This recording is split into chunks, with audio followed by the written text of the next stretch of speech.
Okey, bismillahirrahmanirrahim. Assalamualaikum warahmatullahi wabarakatuh buat semua anak-anak murid 5 Hasan. InsyaAllah bersama Ustazah Hamira, hari ini insyaAllah kita akan belajar mata pelajaran sirah. Okey, salam perkenalan buat semua anak-anak murid yang pertama kali tengok muka Ustazah. Okey, Assalamualaikum buat semua. Okey, sebelum kita mulakan kelas kita, marilah kita mendatangkan kita bacakan doa insyaAllah. Bismillahirrahmanirrahim. Allahumma aftah alaina hikmataka wanshur alaina min khazaini rahmatika ya arhamar rahimin. Rabbi shrah li sadri wa yassir li amri wahlul 'uqdatam min lisani yafqahu qawli. Amin amin. Semoga Allah permudahkan urusan untuk kita belajar. Okey, baik semua.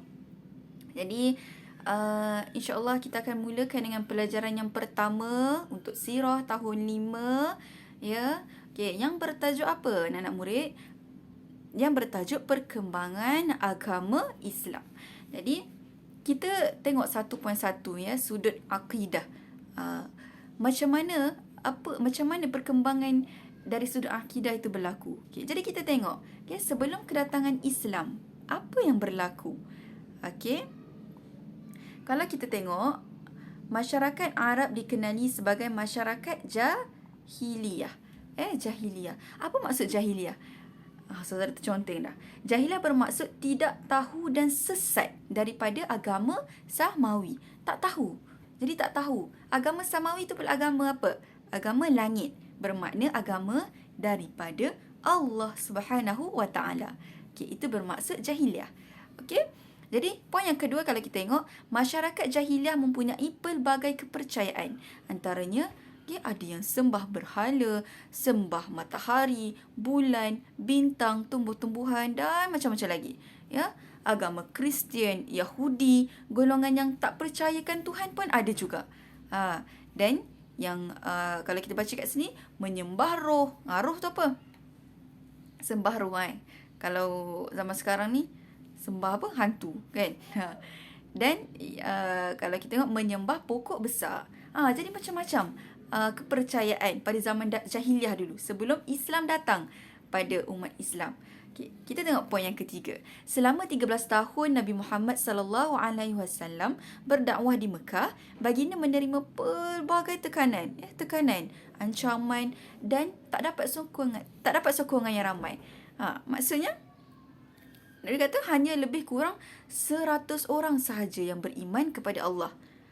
Nampak tak? Susah sangat Nabi nak berdakwah pada zaman dululah. Pada mula-mula Islam nak datang ni, susah sangat-sangat. Bayangkan agama baru kan, tiba-tiba datang. Macam mana kita nak pupuk kepercayaan tu kan? Jadi itu semua kekuasaan Allah. Okay, baik. Dan hanya lebih kurang 100 orang sahaja yang beriman kepada Allah. Jadi Islam berkembang pesat setelah Nabi Muhammad sallallahu alaihi wasallam dan umat Islam berhijrah ke Madinah. Selepas itulah baru Islam berkembang pesat. Saya nak page yang seterusnya. Okey, baik.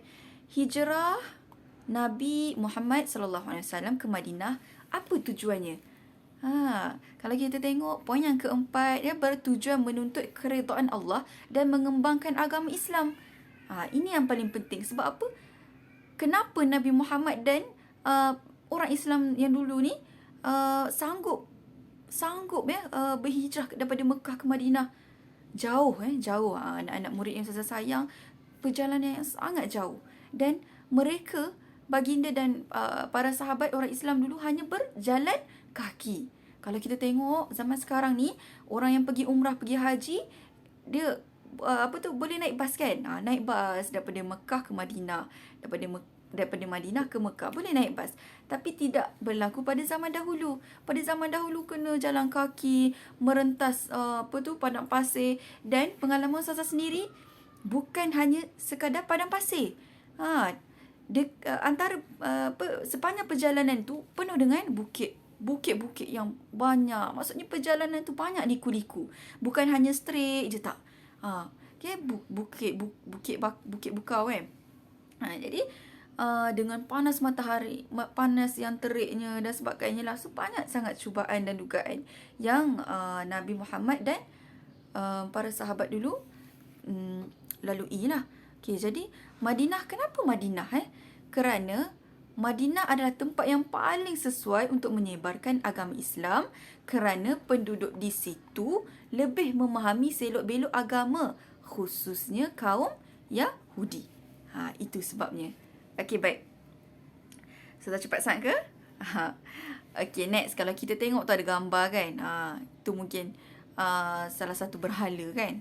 Itu hanya lukisan lah semata-mata. Tapi gambarannya begitulah. Kalau kita tengok kan. Zaman sekarang pun banyak lagi berhala-berhala kan. Okey.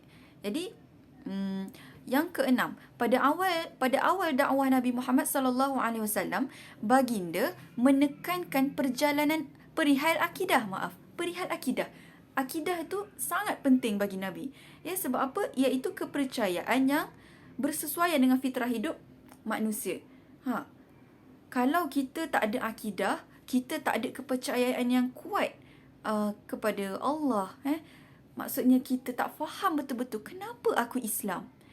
Kenapa aku dilahirkan Islam? Kenapa aku perlu percaya pada Allah?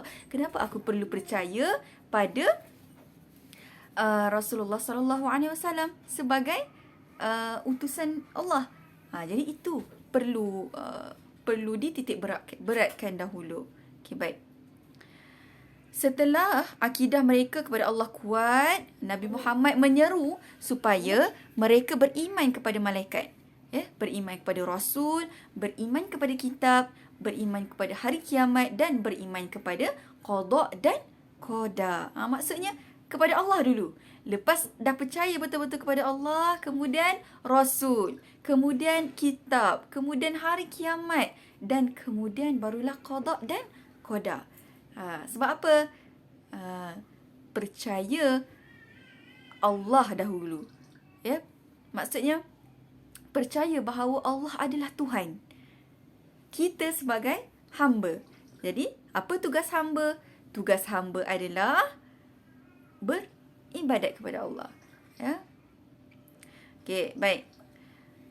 Ini hadis an Ibnu Umar radhiyallahu anhu qala Rasulullah sallallahu alaihi wasallam yuniyal Islamu 'ala al-khamis syahadah an la ilaha illallah wa anna Muhammadar Rasulullah wa iqamus salah wa ita'uz zakah wa shaumur ramadan wa hajjul bait liman istata'u ilaihi sabila. Okey, maksudnya apa? Daripada Ibnu Umar radhiyallahu anhuma berkata, Rasulullah bersabda, Islam dibina atas 5 perkara. Bersaksi bahawa tiada Tuhan yang disembah melainkan Allah dan Nabi Muhammad pesuruh Allah, mendirikan solat, keluarkan zakat, mengerjakan haji, berpuasa pada bulan Ramadan dan tunaikan haji. Ini perkara yang penting dalam Islam. Itu rukun Islam.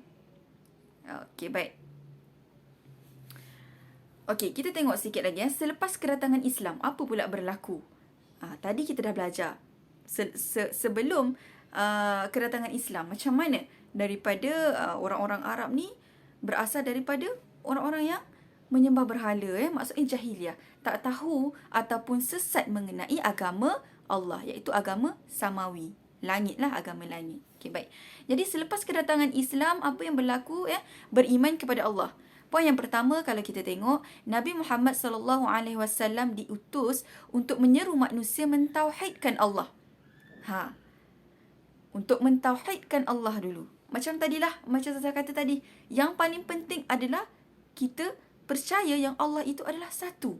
Allah itu adalah Tuhan kita. Apa tugas kita sebagai hamba? Adalah beribadat kepada Allah. Kita memberikan seluruh jiwa dan raga kita hanya untuk Tuhan kita. Sebab apa? Sebab kita adalah hamba. Okey? Jadi, pada waktu itu kaumnya berpegang teguh dengan agama nenek moyang mereka. Zaman ini dinamakan zaman jahiliah. Macam tadilah, Okey, poin yang kedua, Islam semakin mendapat sambutan setelah Nabi Muhammad sallallahu alaihi wasallam berhijrah ke Madinah. Pada tahun ke-8 Hijrah, Nabi Muhammad sallallahu alaihi wasallam telah berjaya membebaskan kota Mekah daripada mana? Okey, kita tengok.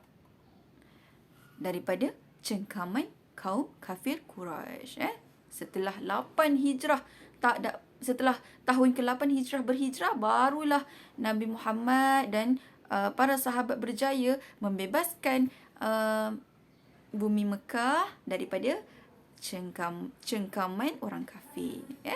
Setelah pembukaan kota Mekah, orang Islam telah memusnahkan semua berhala di sekeliling kota Mekah, terdiri daripada 360 jenis berhala. Banyak kan? Banyak. Berhala yang terkenal antaranya apa? Al-Lata, Al-Uzza, Al-Manah, okay? Yaghut dan Ya'ud. Itu antara yang terkenal lah, yang famous. Okay. Kemudian poin yang terakhir, Islam semakin bersinar dan berkembang pesat setelah kota Mekah dibersihkan daripada perbuatan syirik. Iaitu daripada perbuatan menyembah berhala tadilah. Syirik tu bermakna apa? Makna syirik adalah kita menyembah selain daripada Allah. Kita percaya selain daripada Allah. Itu maksud syirik, ya.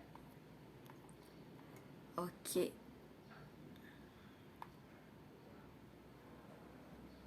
Okey, insyaAllah. Jadi Ustazah rasa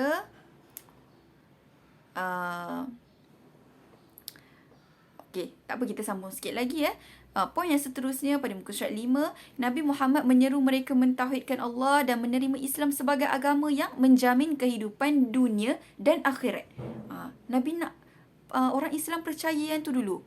Agama Islam adalah agama yang boleh bawa kamu semua ke syurga dan juga membawa kejayaan di dunia sekarang ni. Nabi nak bagi orang Islam percaya benda tu dulu.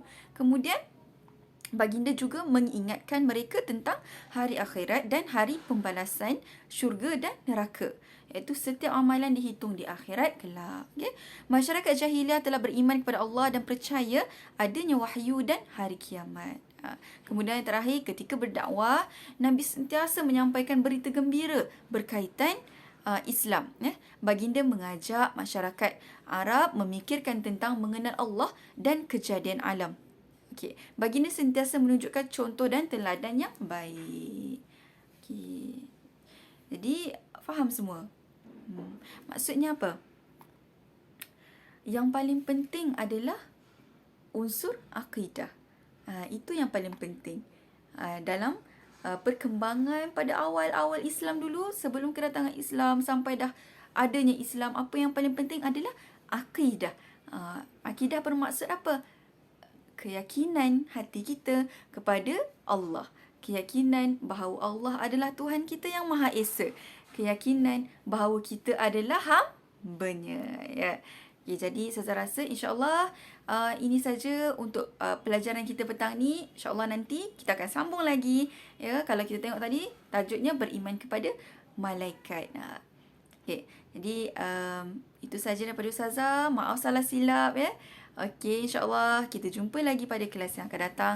Assalamualaikum warahmatullahi wabarakatuh.